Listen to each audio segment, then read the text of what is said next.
नमस्कार विद्यार्थियों, मैं डॉक्टर अमित सिंह आपका पुनः स्वागत करता हूँ उड़ान द अप्लाई के इस यूट्यूब चैनल में।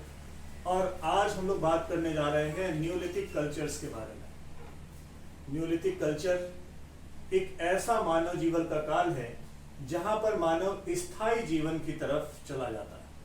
अर्थात जब पाषाण काल का विभाजन हो रहा था तो सबसे पहले जॉन लोबर्ट ने अपनी पुस्तक द प्रीहिस्टोरिक टाइम्स में पाषाण काल को, या हम कह सकते हैं कि उस दौर के मानव के काल को दो भागों में बांटा था। एक पूर्व पाषाण काल जिसको हम पैलेलिथिक कल्चर कहते हैं, और दूसरा न्यूलिथिक कल्चर अर्थात नवपाषाण काल। बाद में 1887 में एक और काल इंट्रोड्यूस हुआ जिसको हम मेसोलिथिक के नाम से जानते हैं। अर्थात जॉन लोबर्ट पहले ऐसे व्यक्ति थे जिन्होंने नवपाषाण काल नामक एक काल की जानकारी हमें दी, और उन्होंने कहा कि ये मानव जीवन का वह काल था जहां पर मानव स्थायी जीवन की तरफ चला गया था। स्थायी जीवन से तात्पर्य है एक ऐसा मानव परिवेश तैयार हो चुका था जहां पर मानव बस्तियां बसा करके रहने लगता है।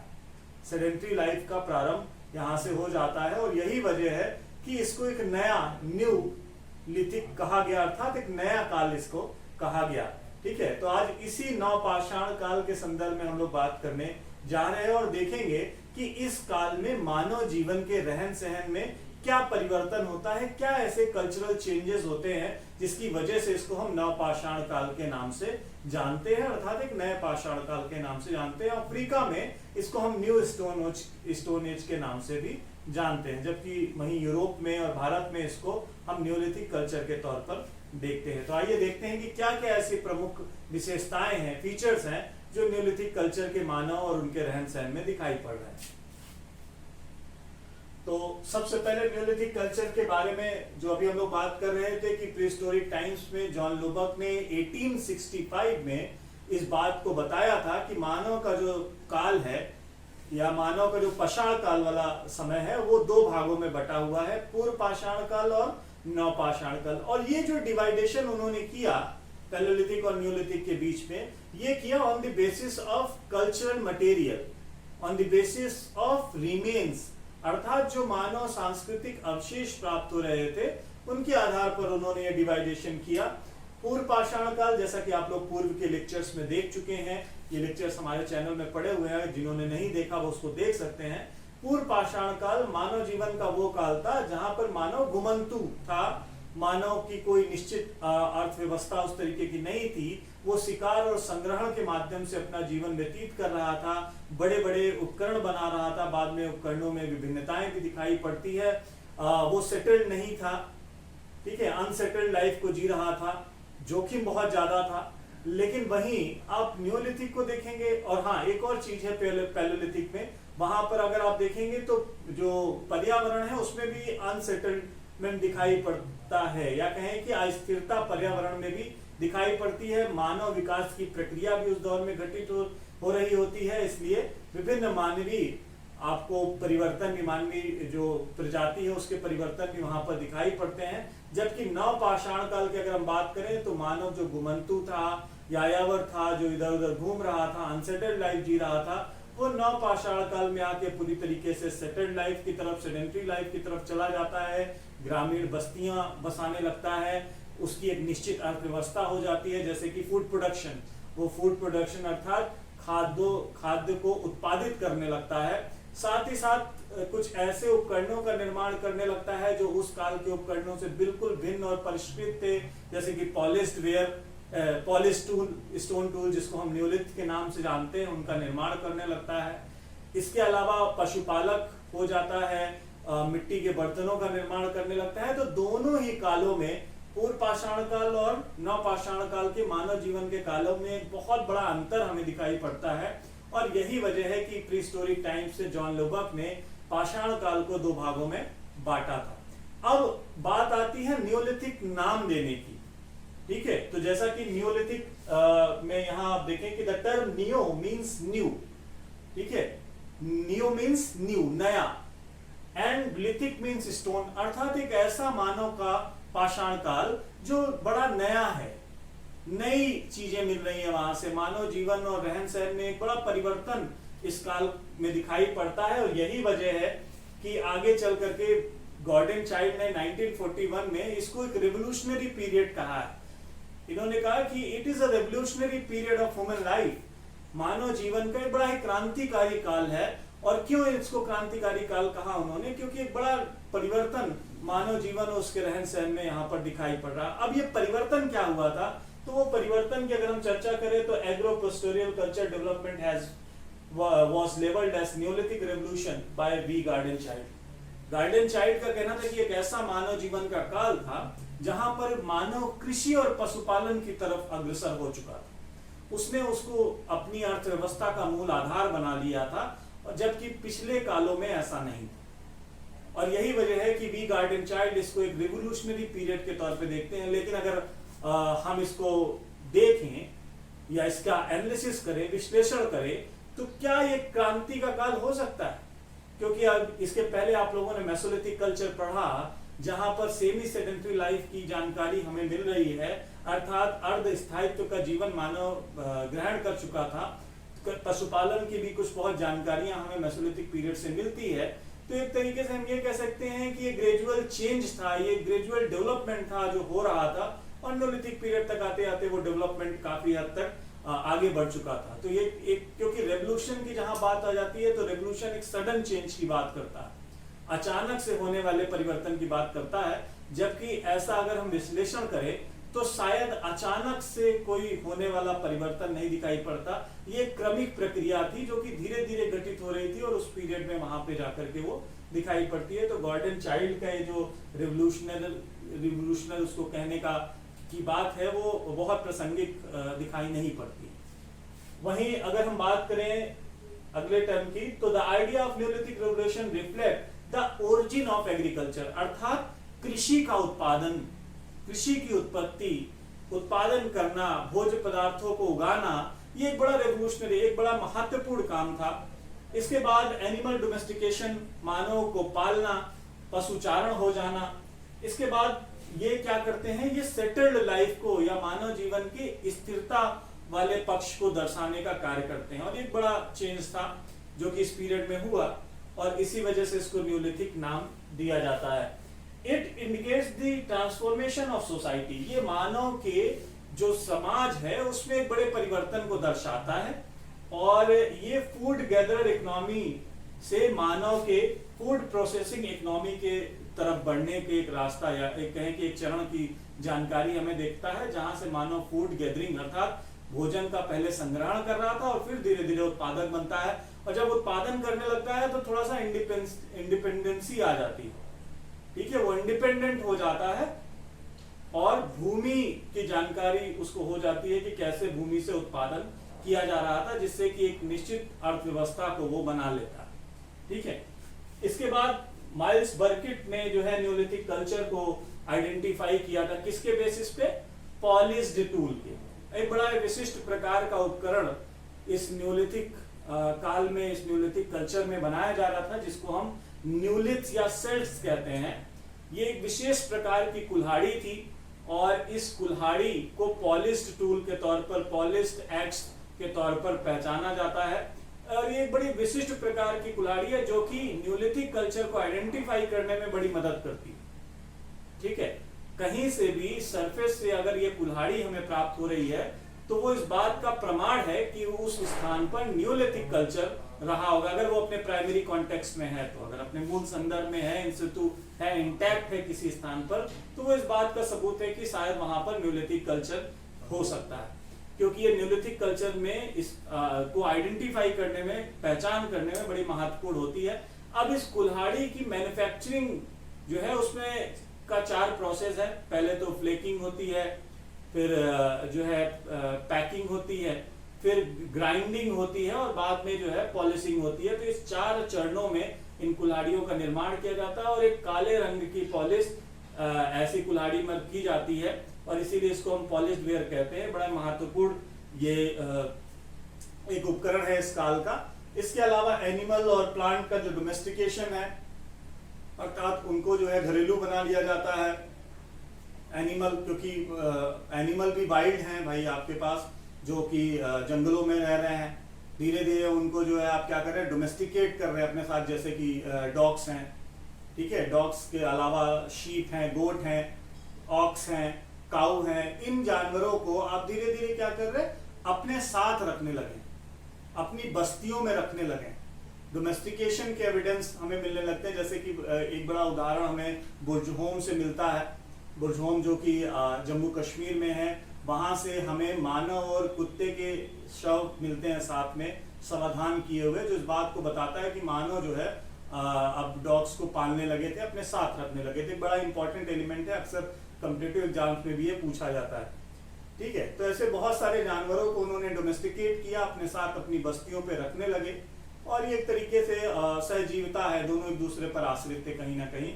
मानव ने इन जानवरों का प्रयोग विभिन्न कार्यों में किया है, और ये जानवर भी धीरे धीरे मानव के आश्रित होते रहे, क्योंकि वो उनको भोजन प्रोवाइड कर रहे थे।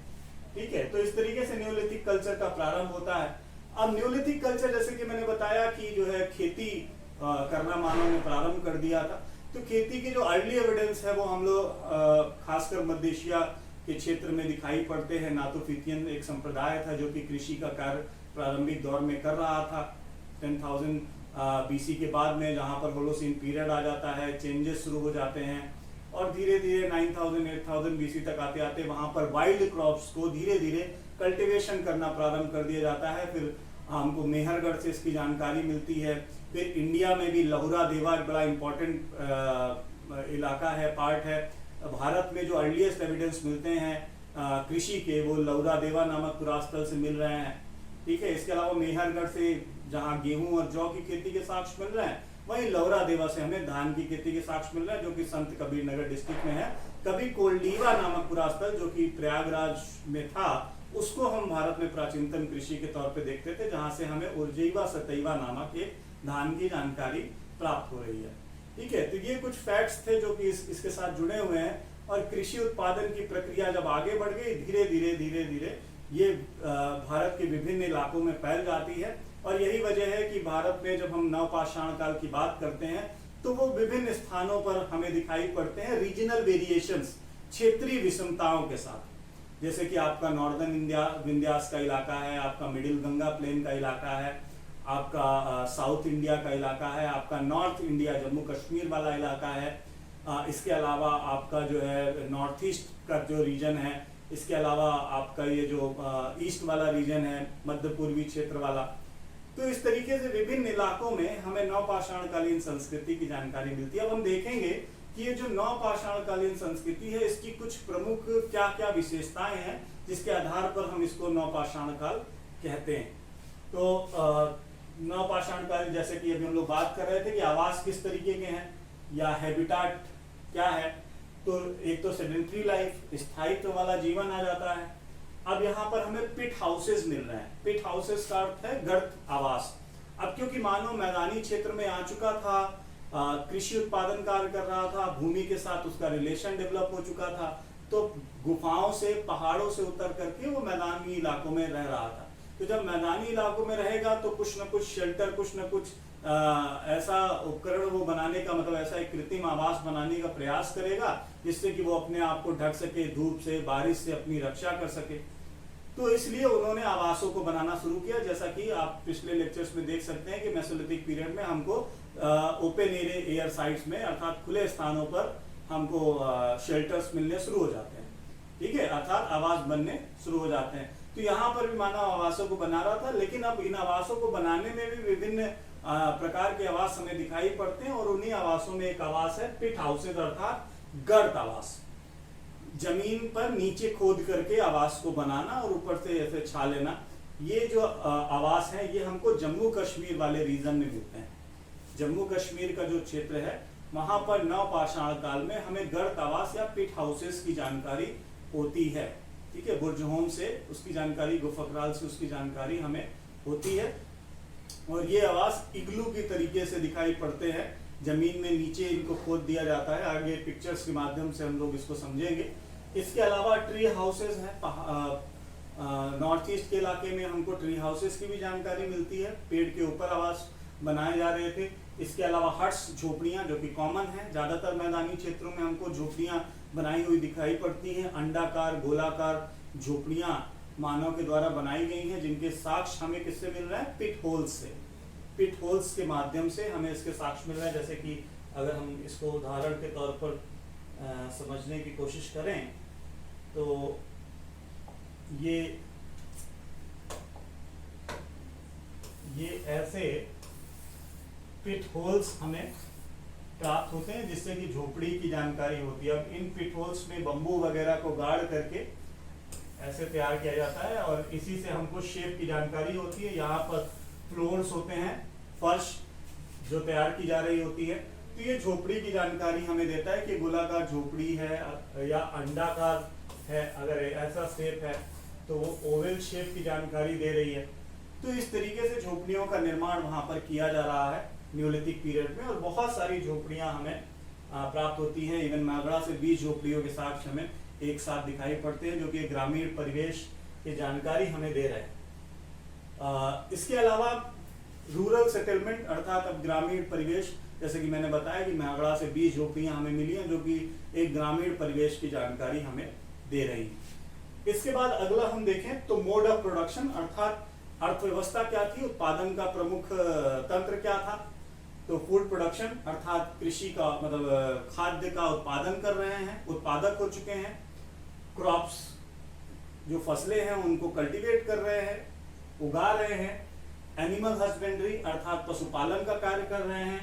पॉटरी मेकिंग, जो मिट्टी के बर्तन हैं उनको बनाया जा रहा है। अब यहाँ पे मिट्टी के बर्तन बनाने की जो प्रक्रिया है, एक तो हैंडमेड पॉटरीज है अर्थात हाथ के द्वारा, हाथ से बनाई जा रही है, क्योंकि व्हील इंट्रोड्यूस हुआ है, बाद में व्हील इंट्रोड्यूस हुआ है। व्हील मतलब पहिया, पहिए की जानकारी हो गई। फिर पहले तो हैंडमेड पॉटरीज बन रही थी, लेकिन बाद में जब व्हील आ गया तो व्हील मेड पॉटरीज बन रही थी, और इस पे व्हील के आ जाने की वजह से मिट्टी के बर्तनों को बनाने में थोड़ी सी तीव्रता आती है। उसकी वजह यह है क्योंकि व्हील जो है के होने की वजह से उसको तेजी से घुमा करके आप बर्तनों को जल्दी से और ज्यादा सुंदर और सुडौल बर्तन आप बना सकते हैं। ठीक है, तो दोनों तरीके के बर्तन यहाँ प्राप्त होते हैं। आगे हम देखेंगे कि बर्तन के प्रकार क्या क्या हैं, खासकर जब नॉर्दर्न विंध्याज में जाएंगे तो वहाँ बहुत सारे बर्तनों की वैरायटी हमें दिखाई पड़ती है।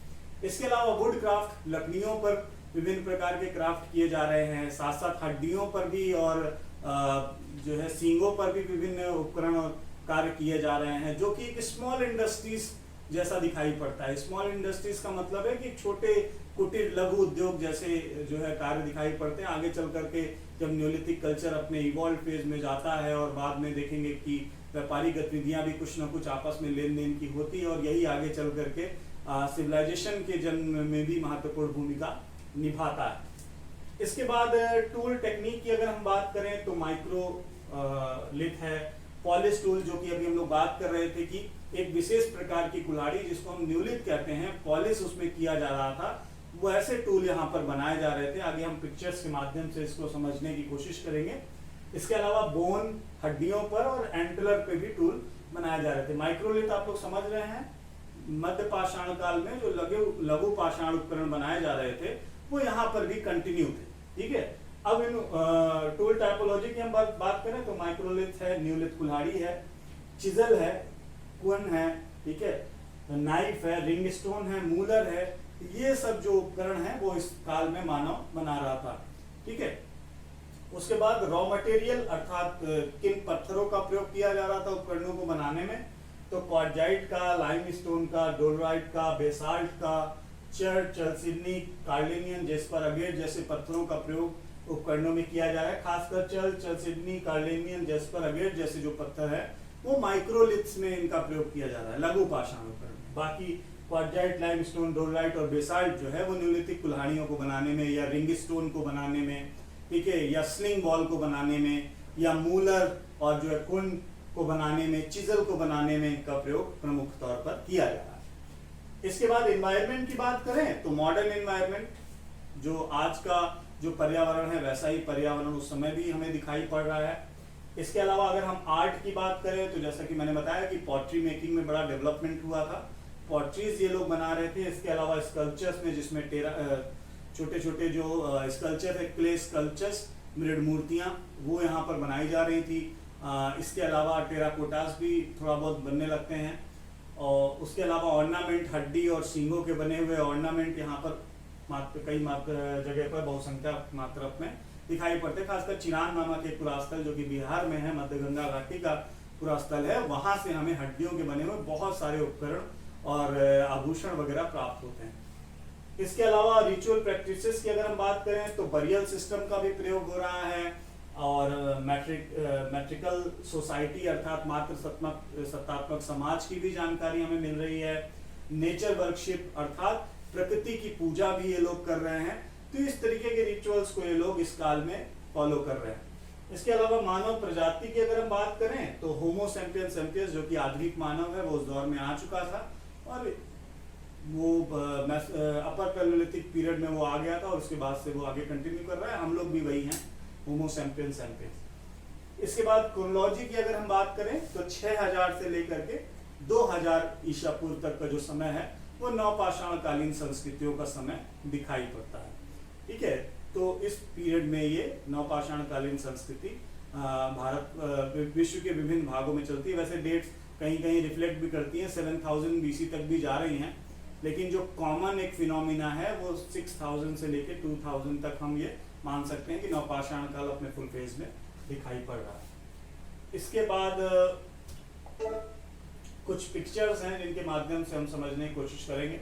जैसे कि एक ये पिक्चर है पिट हाउस की, कि कैसे जमीन के नीचे गड्ढा खोद के और आवासों को बनाया जा रहा है। वेंटिलेशन टनल है, वेंटिलेशन शेफ्ट है, लेदर स्मोक होल है, ठीक है, स्पाउ है, रूफ सपोर्ट पोस्ट हैं, ठीक है, फायर हर्ट्स है, डिफिलेटर्स हैं। तो इस तरीके का एक पूरा सिस्टम तैयार किया गया है पिट हाउसेस के लिए। वहीं ये ओपन हर्ट्स हैं, जो हर्ट्स बनाई जा रही थी बम्बू वगैरह का यूज करके, नरकुल वगैरह का यूज करके, खरपतवार का यूज करके ऐसे हाउसेस ये लोग बना रहे थे।